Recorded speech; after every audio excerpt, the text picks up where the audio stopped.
नमस्कार दोस्तों, आशा करता हूँ आप सब बहुत अच्छे होंगे। देखिए, ये है हमारी जो स्पेक्ट्रम मॉडर्न हिस्ट्री की जो बुक है उसका सेकंड लेक्चर है। और देखो, ये हिंदी माध्यम में होगा। बिल्कुल पहला लेक्चर बिल्कुल अपलोड कर चुके हैं, 2 चैप्टर का है वो, और ये भी 2 चैप्टर का लेक्चर होगा। तो धीरे धीरे आने वाले 5 से 10 दिन में हम स्पेक्ट्रम बुक को ख़त्म कर देंगे 20 अगस्त से पहले। ठीक है, पूरी स्पेक्ट्रम, उसके बाद में क्विक रिवीजन का एक वीडियो मिल जाएगा इंग्लिश माध्यम के बच्चों के लिए। वैसे एक्सप्लेनेशन उसमें हमारा हिंदी में ही है, 90 मिनट का वीडियो है, वो बिल्कुल देख सकते हैं। बहुत सारे हिंदी मीडियम के बच्चों ने उसको देखा भी है, अराउंड 7,500 बच्चों ने उस वीडियो को देखा है। इतना प्यार के लिए आप सभी का धन्यवाद। और 9 पेज के नोट्स हमने इंग्लिश माध्यम के बच्चों की बता रहा हूँ मैं। ये हमारा जो टेलीग्राम चैनल है, डेली द हिंदू नोट्स, ठीक है, सर्च कर लेना आप डेली द हिंदू नोट्स करके। ठीक है, 26,000 का परिवार है आज, अगर बात करें 13 अगस्त को। ठीक है, तो वहाँ से बिल्कुल आप डाउनलोड कर लेना, फ्री ऑफ कॉस्ट होता है। दूसरा, हमारा मंथली करंट अफेयर हिंदी भाषी बच्चों के लिए 11 पेज का होता है, इंग्लिश के लिए 7 पेज का। वो भी PDF आपको free of cost Telegram channel पे अवेलेबल होते हैं। फिर भी सजेशन सुझाव रहे तो कमेंट सेक्शन में बिल्कुल आप बता सकते हैं। अब देखो, अध्याय 4 की बात करेंगे हम। ब्रिटिश विजय के समय भारत की क्या कुछ स्थिति थी, उस चीज़ के बारे में जानेंगे। ठीक है, तो देखो, नादिर शाह, पहली बात तो ये कहाँ से आता है? ये आता है पर्सिया से। और पर्सिया क्या है?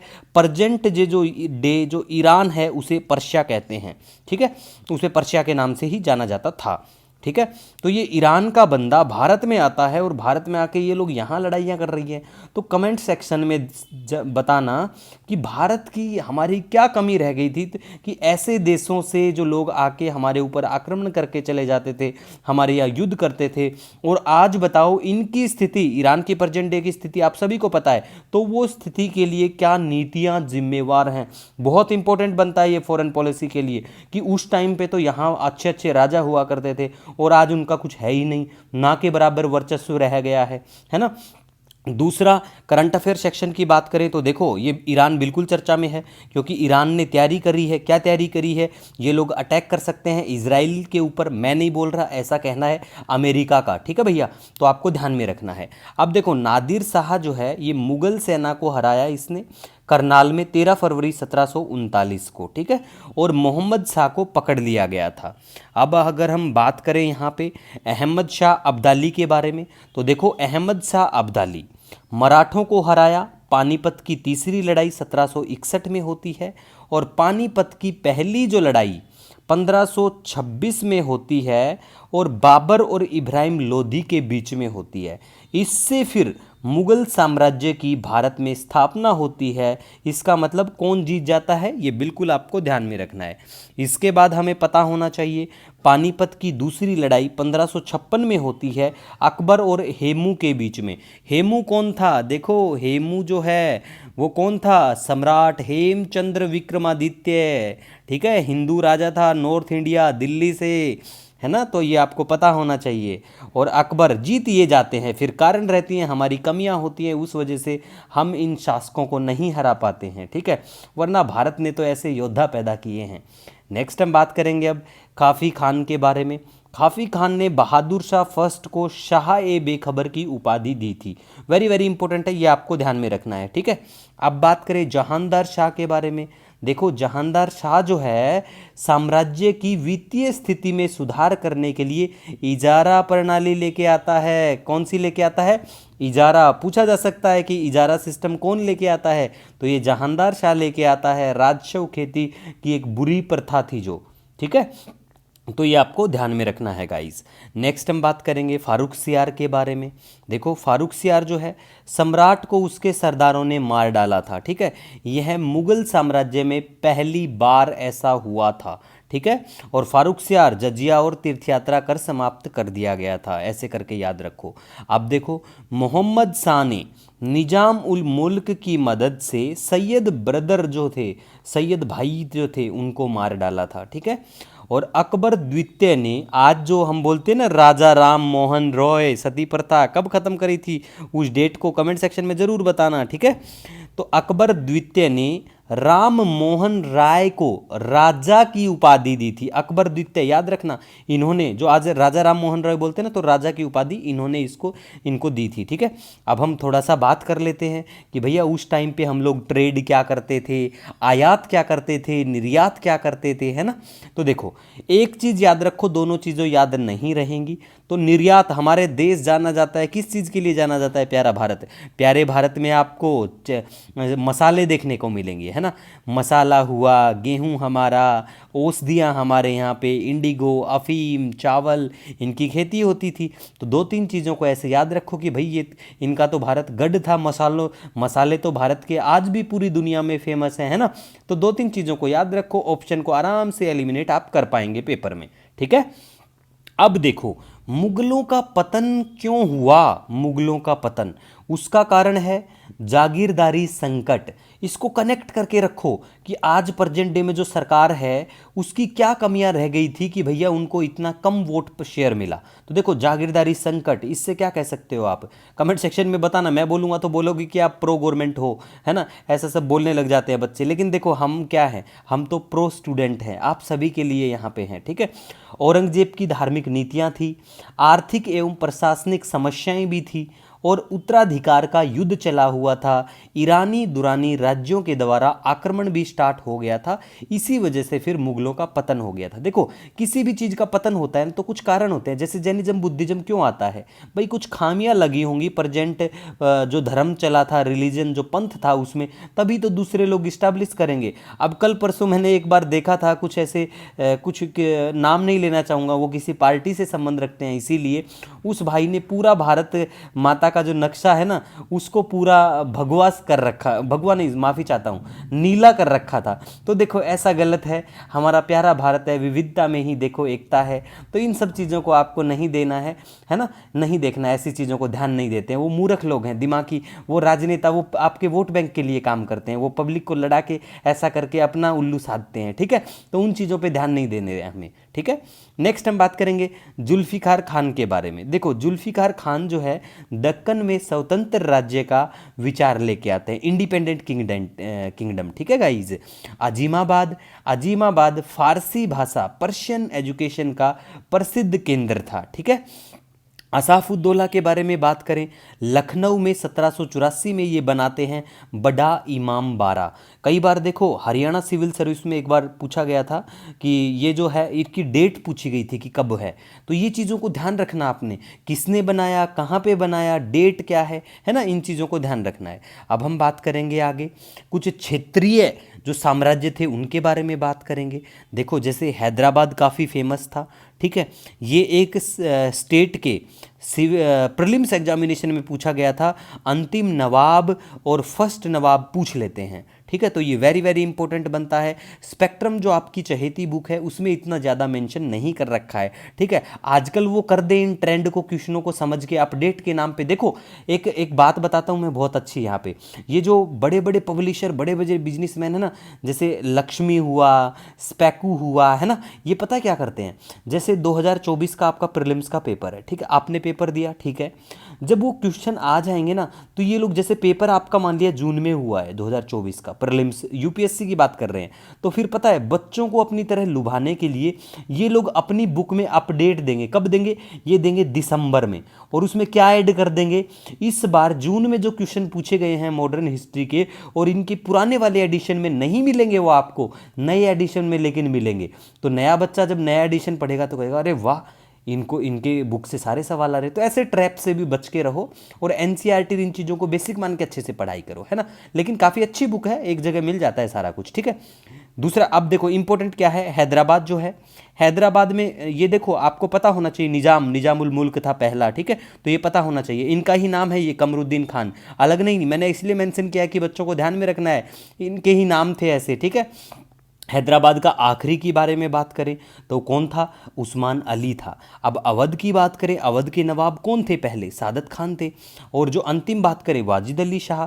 बंगाल की बात करें तो इधर फर्स्ट हैं मुर्शिद कुली खान, और इधर देखो सिराजुद्दौला और मंसूर अली खान। देखो कंफ्यूज मत होना, सिराजुद्दौला पेपर में मिले वो भी सही है, मंसूर अली खान मिले वो भी सही है, एक ही मिलेगा पेपर में, दोनों नहीं मिलेंगे, क्योंकि सिराजुद्दौला इंडिपेंडेंट था लास्ट, ठीक है, और मंसूर अली खां अंडर ब्रिटिश था, ठीक है, अंतिम ही था ये भी, लेकिन अंडर ब्रिटिश था और ये इंडिपेंडेंट, इतना याद रखो। केरल की बात करते हैं, केरल में बिल्कुल मार्तंड वर्मा। अब अंतिम राजा बताना केरल का कमेंट सेक्शन में, ठीक है गाइज। और दूसरा देखो, सवाई जयसिंह हैं, फेमस कलाकार, फेमस ज़बरदस्त नॉलेज रखने वाले उस समय के। इन्होंने जब लोग इन लड़ाइयों में घुसे पड़े थे ना, तभी तो कहते हैं भारत की शिक्षा पूरे देश से ऊंची, पूरे वर्ल्ड में भारत का डंका बजता था पहले टाइम पे, आज भी बजने लगा है, क्योंकि आज डंका बजाने वाले आ चुके हैं इस देश में, ठीक है। तो सवाई जयसिंह की बात करें, 5 खगोलीय वेधशालाएं बनाते हैं उस टाइम पे। कहाँ पे? दिल्ली, जयपुर, बनारस, मथुरा और उज्जैन में। ये जगह बिल्कुल आपको पता होना चाहिए, बहुत सारे एग्जामों में देखने को मिल जाती हैं। और जो बच्चे एसएससी की तैयारी करते हैं ना भैया, आपके लिए तो ये चीज़ें बहुत इंपॉर्टेंट है, ठीक है, कि कहाँ पे पहला अंतिम था, कहाँ पे फर्स्ट था, ऐसी वाली चीज़ें, ये जगह कौन कौन सी बनवाते हैं, ऐसी चीज़ें। हीर रांझा एक प्रसिद्ध पंजाबी रोमांटिक महाकाव्य, वारिस शाह के द्वारा, और रिसालो जो है शाह अब्दुल लातिफ के द्वारा। तो दोनों को याद रखना, कौन लिखते हैं, कौन लेके आते हैं इनको। अब हम बात करेंगे chapter number 5, that is Bharat में ब्रिटिश शक्ति का विस्तार, एक्सपेंशन ब्रिटिश पावर का इंडिया में, और सुदृढ़ीकरण, ठीक है गाइज। देखो अब हम ये जो फेमस लड़ाइयाँ हैं इनके बारे में बात करेंगे, एग्जाम के लिए वेरी वेरी इंपॉर्टेंट है। सबसे पहले यहाँ बात करेंगे पलासी का युद्ध, काफ़ी फेमस है, 23 जून 1757 को ये लड़ाई होती है। पलासी जो है वेस्ट बंगाल में पड़ता है, इतना याद रखना आपको, ठीक है, ये बेसिक चीज़ें पता होना चाहिए।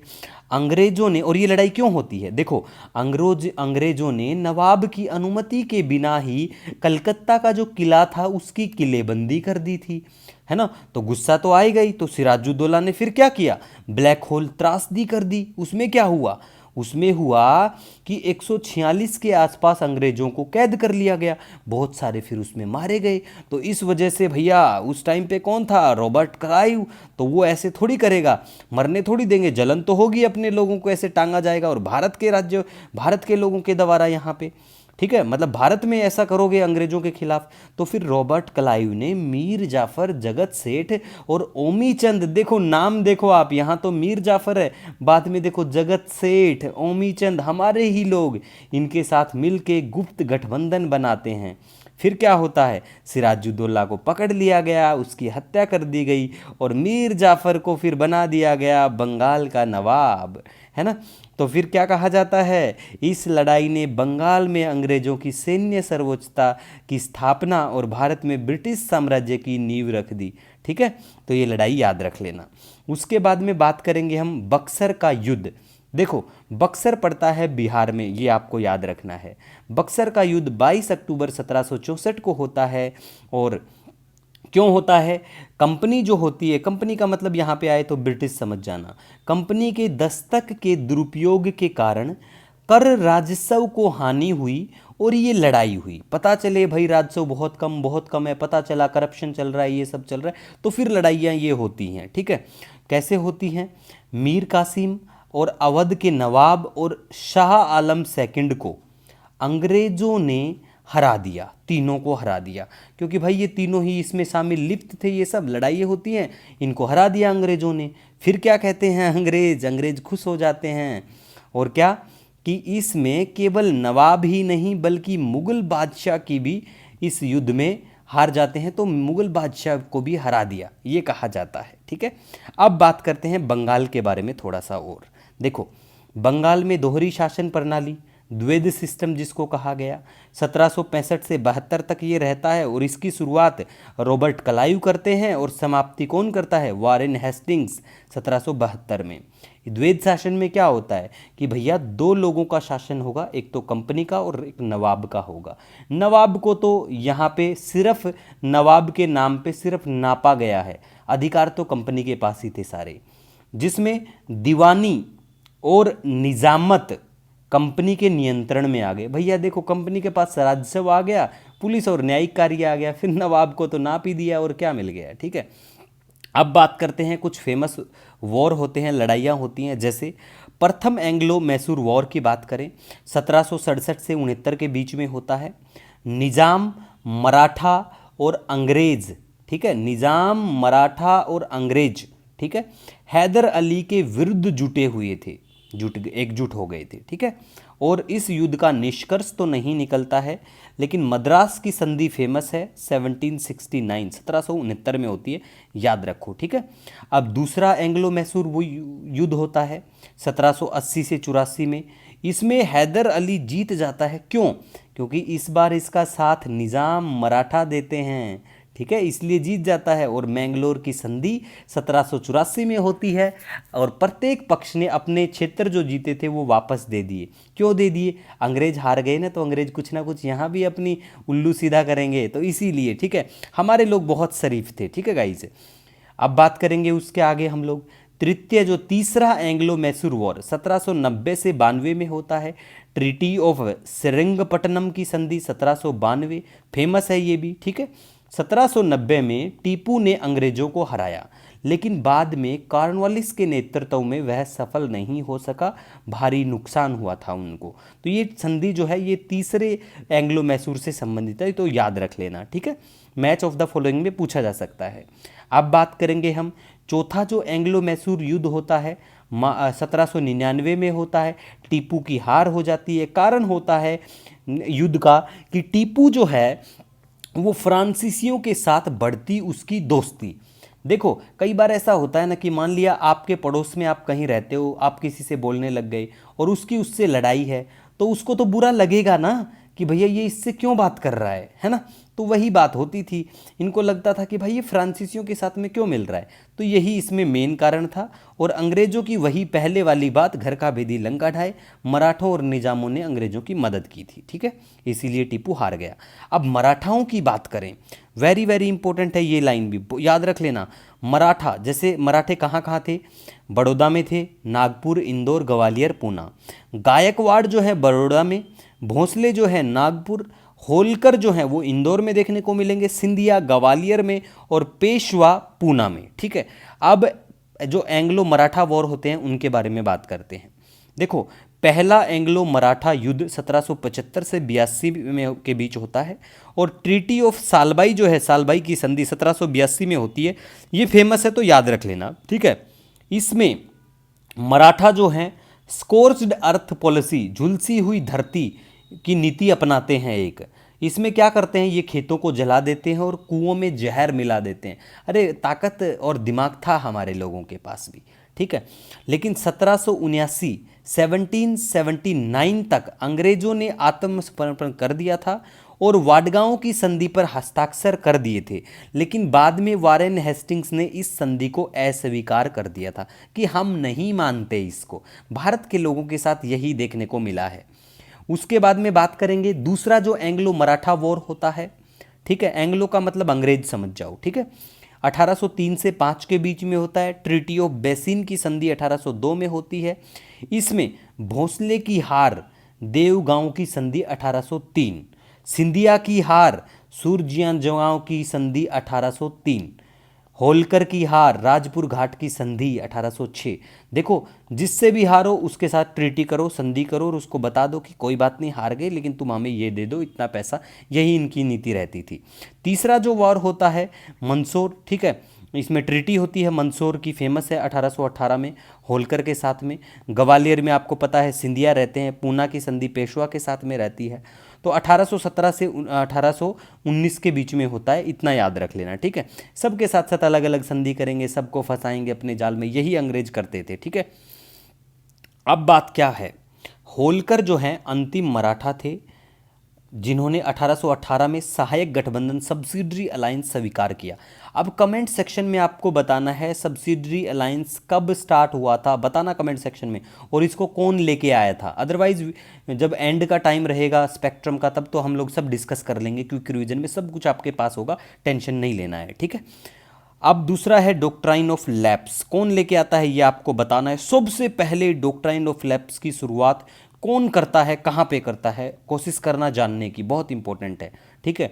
लेकिन रियल में डलहौजी इसका प्रवर्तक नहीं था, ये भी याद रख लो लेके आने वाला, ठीक है। रियल की बात करें तो कौन है वो रियल, तो कमेंट में बताना, ठीक है। अब देखो डॉक्ट्राइन ऑफ लैप्स के तहत सतारा जो है 1848 में इसके अंडर आ जाता है, झांसी और नागपुर 1854 में, जैतपुर और भगत और संबलपुर भी आ जाते हैं, ठीक है। उसके बाद में देखो डलहौजी ने अवध पर कब्जा किया 1856 पे, इतना याद रख लेना, इसी के तहत डॉक्ट्राइन ऑफ लैप्स के तहत। अब बात करेंगे लिटन की जो पॉलिसी है प्राइवेट रिजर्व की, जिसे गर्वित आरक्षण की नीति कहते हैं, इतना नहीं इंपॉर्टेंट है ये वैसे, ठीक है। स्पेक्ट्रम में था तो बात की हमने कि भाई कभी बच्चे सोचे कि सर ने ये तो छुड़वा दिया, लेकिन ऐसा बिल्कुल नहीं है।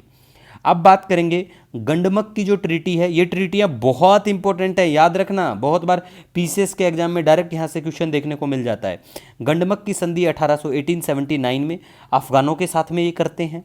लहासा की संधि 1904 में तिब्बत के साथ, अंग्रेजी कर रहे हैं सारा ये।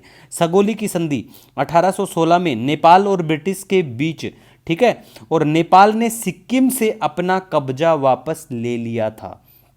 अब यादाबू की संधि जो होती है 1826 में होती है बर्मा और ब्रिटिश के बीच में, ठीक है। बर्मा का प्रेजेंट डे आप सभी को पता है, ठीक है यार गाइज। इससे मणिपुर स्वतंत्र राज्य बन गया था। देखो सगोली की ट्रीटी काफ़ी फेमस है, नेपाल और सिक्किम की जब बात आती है ये भी बहुत इंपॉर्टेंट है, याद रखना, पूछे जाने की इसकी पूरी संभावना है, ठीक है गाइज। इसी के साथ देखो आज का हमारा वीडियो लेक्चर एंड होता है, लेकिन आने वाले 10 दिन में हम लोग कंप्लीट स्पेक्ट्रम करेंगे। क्विक रिविजन भी आपको मिलेगा, मैक्सिमम 2 घंटे में हम लोग कर लेंगे। और आपका कोई सजेशन सुझाव हो, हमेशा स्वागत है आपका, कमेंट सेक्शन में बता देना। मिलेंगे नए दिन के साथ, तब तक के लिए जय हिंद।